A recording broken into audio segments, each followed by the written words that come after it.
Rain had a way of swallowing the city's sounds in Ravenport, the honks, the sirens, the cries, all muffled beneath the endless gray sky. Amara Fields pulled her frayed coat tighter around her shoulders as she walked home from her second shift at the diner. Her shoes were soaked through, her hands cracked from dish soap and winter air. But she kept walking, because that's what she did. She kept going, even when life seemed to mock her for trying. The streetlights flickered over cracked sidewalks. Somewhere far off, a siren wailed, swallowed by thunder. That's when she saw him. At first, she thought it was just another homeless boy passed out in the rain. Ravenport had too many of those, too many lives the world didn't care to save. But when she moved closer, she saw blood. Not much, but enough to twist her stomach. His face was pale, his lips trembling as his chest rose and fell in ragged, shallow breaths. He couldn't have been more than 17. Blonde hair, matted with rain. A bruise beneath his eye. A torn leather jacket that didn't belong to someone from her part of the city. Hey, kid, she whispered, kneeling beside him. Can you hear me? He didn't answer. Just a weak groan.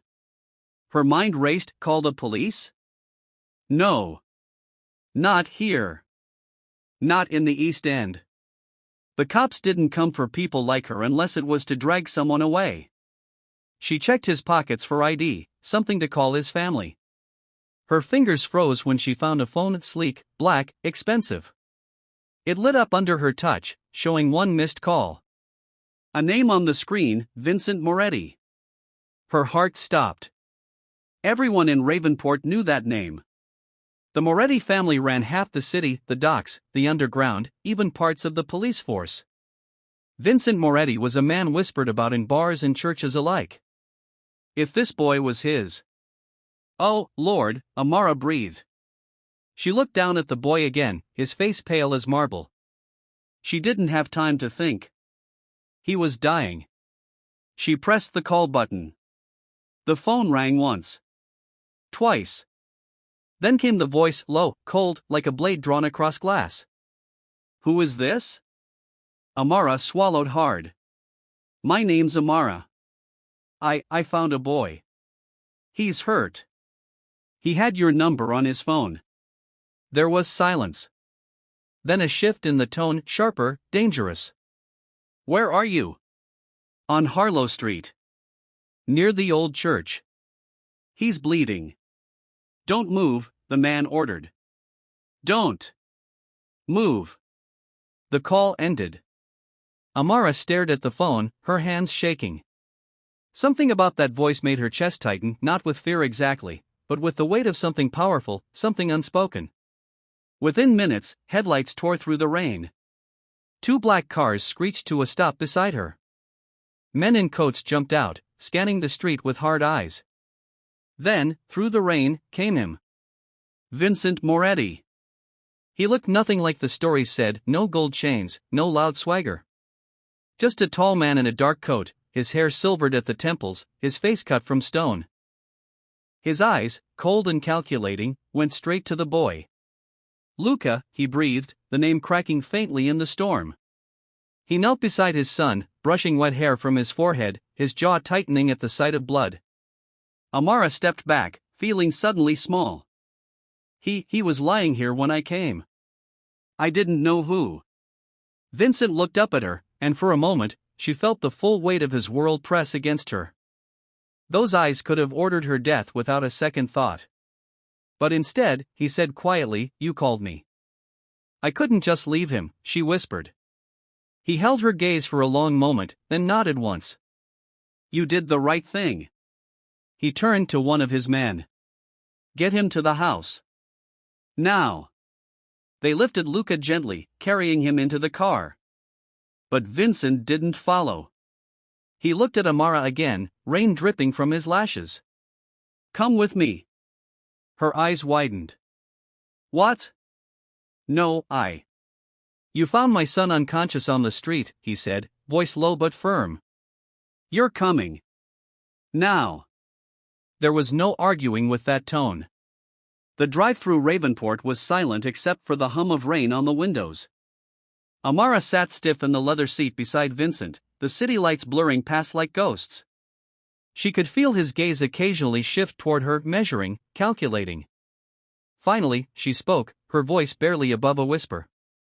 "He'll be okay, right?" Vincent didn't answer immediately. "If he survives the night." Something in those words made her chest ache. At the mansion, a sprawling estate overlooking the misty river, men rushed Luca inside. Amara stood awkwardly in the entryway, dripping on marble floors. The house felt cold, more like a fortress than a home. Vincent turned to her. "Wait here." She nodded, watching as he disappeared down the hall. The silence that followed was unbearable, too clean, too perfect, the kind of silence that hides sorrow underneath. After what felt like hours, he returned. His coat was gone now, his shirt sleeves rolled up, and his face looked different, less guarded, more human. "He's stable," he said quietly. Amara exhaled, relief flooding her. "Thank God." Vincent studied her. "You live near Harlow Street?" "Yes. Just off the corner. The old apartments." "That's a rough part of the city," he said.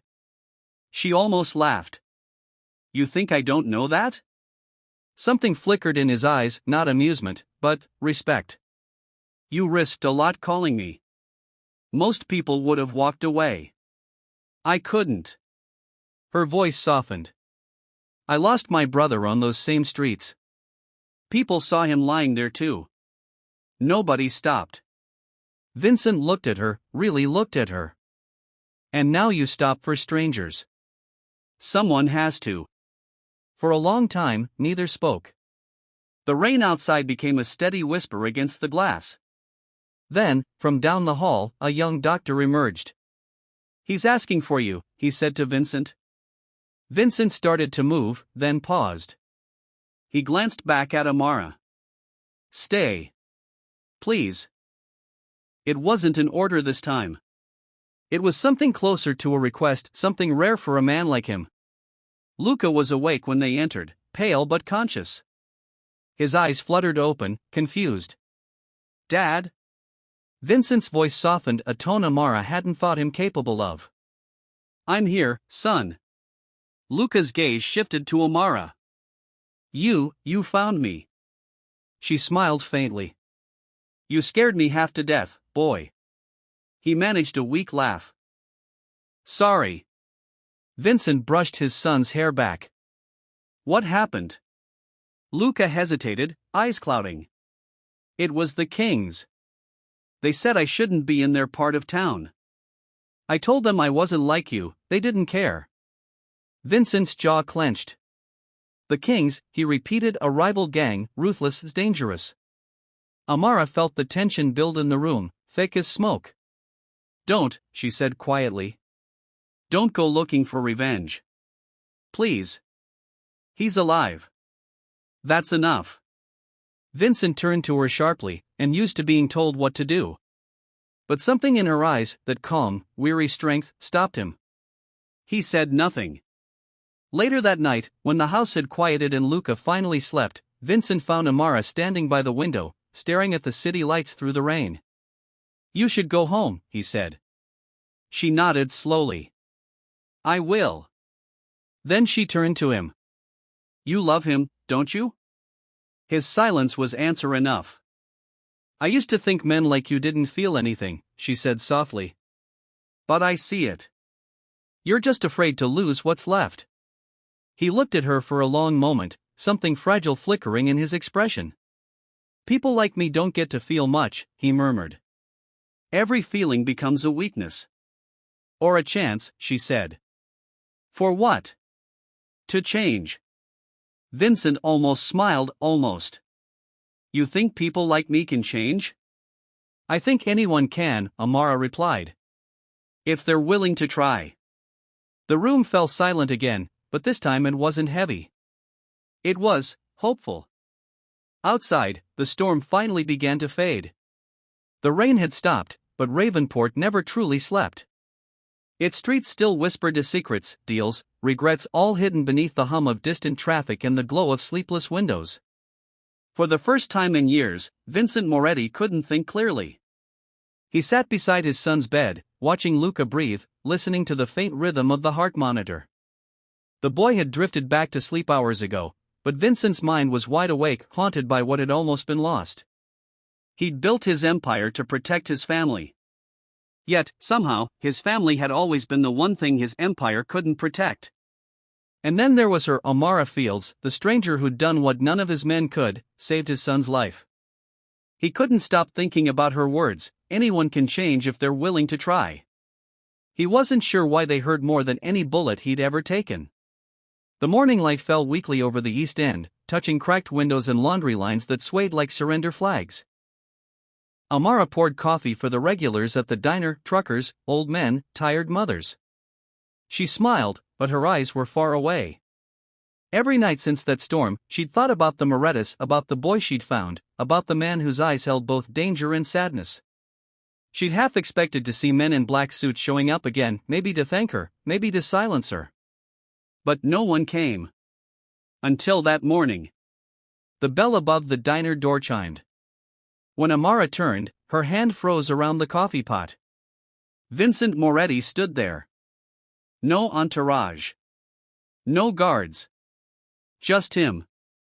He looked strangely out of place among the chipped booths and neon lights, like a ghost in an ordinary world. He walked up to the counter. "You're hard to find." Amara blinked. "Maybe I wanted to stay that way." He smiled faintly, the smallest curve of a mouth that had forgotten how to. "I came to say thank you. For saving my son." "You already did," she said. "That night." "Not properly." He slid an envelope across the counter. "Take it. For your trouble." Amara looked down, crisp bills, thick enough to pay her rent for a year. She pushed it back toward him. "I didn't do it for money." Vincent studied her. "Most people would have taken it." "I'm not most people," she said quietly. He nodded slowly, almost respectfully. "That's what I figured." For a moment, they just stood there, the hum of the diner filling the silence. Then he said, "My son's been asking about you. He wants to see you again." Amara hesitated, unsure. "Why?"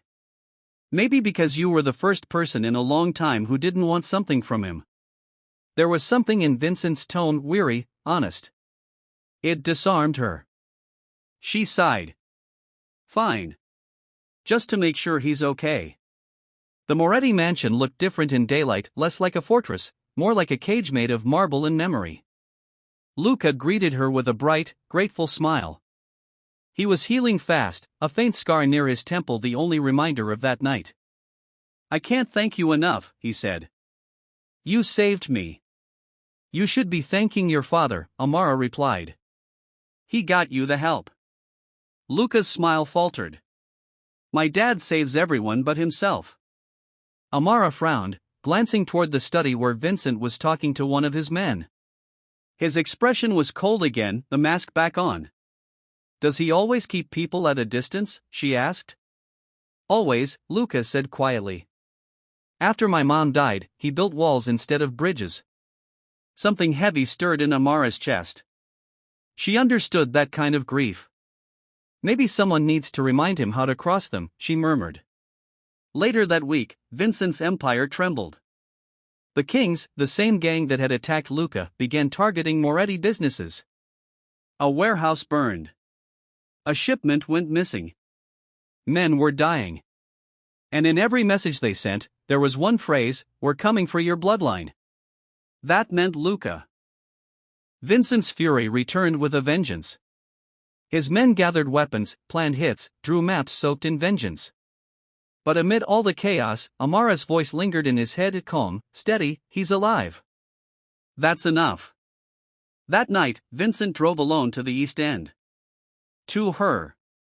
He found her locking up the diner, her apron still damp from soap. "You shouldn't be here," she said softly, glancing around. "People talk when the devil visits." "I'm not here as the devil," he replied. "I'm here as a father." Her eyes softened. "What happened?" "The Kings made their move. They want my son. And I'm not letting that happen." Amara folded her arms. So you're going to start a war? He said nothing, but his silence was answer enough. She stepped closer, eyes searching his. And when it's over? When the blood's dry? What will you have left, Vincent? He looked at her, something breaking behind his calm exterior. I don't know anything else. You could, she said quietly. You just don't believe it yet. For the first time, he looked tired, not the kind of tired that comes from sleepless nights, but the kind that comes from living too long in darkness. Why do you care? He asked. Because I see the man behind the monster, she whispered. And maybe your son deserves to see him too. 2 nights later, Vincent's convoy was ambushed near the docks. Bullets tore through steel. Tires screeched. The Kings had come in full force. But amid the chaos, one thing became clear: they weren't after Vincent. They were after Luca. Amara found out when she saw it on the news, reports of a shootout, fire near the river. Without thinking, she ran. Through rain, through sirens, through fear. When she arrived, the docks were ablaze with flashing red and blue. And there, amid the smoke, she saw Luca bleeding, terrified, and Vincent, shielding him behind a wrecked car, firing back with fury. Amara didn't know how she got there in time, or why she even moved, only that she had to. She crawled through the chaos, shouting, Luca! Get down! Vincent saw her then, disbelief flashing across his face. What are you doing here? Saving your stubborn soul again, she shouted. A bullet ricocheted nearby. She ducked behind the car beside them, heart pounding. You can't fight them all. Vincent gritted his teeth. Watch me. But before he could rise, Luca cried out, clutching his shoulder. Vincent froze. The world seemed to go silent. He dropped his gun, pulling his son close, his hands shaking. Stay with me, Luca. Stay with me, please. Amara pressed her hands against the wound, tears mixing with rain. He's losing blood. Sirens wailed closer, the police were coming. The Kings scattered into the night. Vincent held his son tighter, whispering words no one else could hear. When the medics finally pulled Luca away, he just sat there drenched, trembling, and for the first time, utterly human. Amara knelt beside him. He's going to make it, she said softly. Vincent didn't look up. All I do is destroy everything I touch. That's not true, she said firmly. You've done terrible things, yes. But tonight, you fought to protect, not to hurt. That's the first step, Vincent. Don't let it be the last. He looked at her, then really looked at her, and something inside him shifted. The mask cracked. The man beneath it breathed again. The headline shocked Ravenport. Moretti steps down, Mafia empire crumbles. Former crime boss funds community rebuild. People whispered, disbelieving. But the truth was simple: Vincent Moretti walked away. He sold everything, the docks, the bars, the warehouses. He paid reparations quietly, helped rebuild the East End anonymously, and vanished from the city's criminal map. And he didn't do it alone. Every morning, Amara would see him at the community center, sleeves rolled up, helping fix roofs or serve meals. The once feared man now worked beside the people he'd once ruled over. Some hated him still. Some forgave. But everyone saw the change. One afternoon, as the sun dipped low over Ravenport, Vincent watched Luca, now recovered, teaching local kids how to box safely, not to fight but to defend. Amara stood beside him, her eyes full of quiet pride. You did it, she said. Vincent shook his head. We did it. You showed me there was a way out. She smiled softly. I didn't show you. You chose to see it. He turned to her then, eyes gentle. I used to think power was about fear, he said. But you taught me it's about love. About what we protect, not what we own. Amara smiled, her voice a whisper against the wind. Then maybe Ravenport has a chance after all. Vincent looked at the horizon, the city glowing gold against the river. For the first time, it didn't look broken. It looked new. A year later, the city remembered the woman who made a call that changed everything. A small mural stood near the old church on Harlow Street, painted by local kids. It showed a woman kneeling in the rain beside a fallen boy, her hands glowing with light. Beneath it were 4 words that told their story. Kindness can save kings. And somewhere beyond the crowd, Amara and Vincent watched in silence, not as savior and sinner, not as boss and servant, but as 2 souls who had learned that even in the darkest cities, a single act of compassion could start a revolution. The rain began to fall again, soft and cleansing. But this time, it didn't feel like sorrow. It felt like redemption.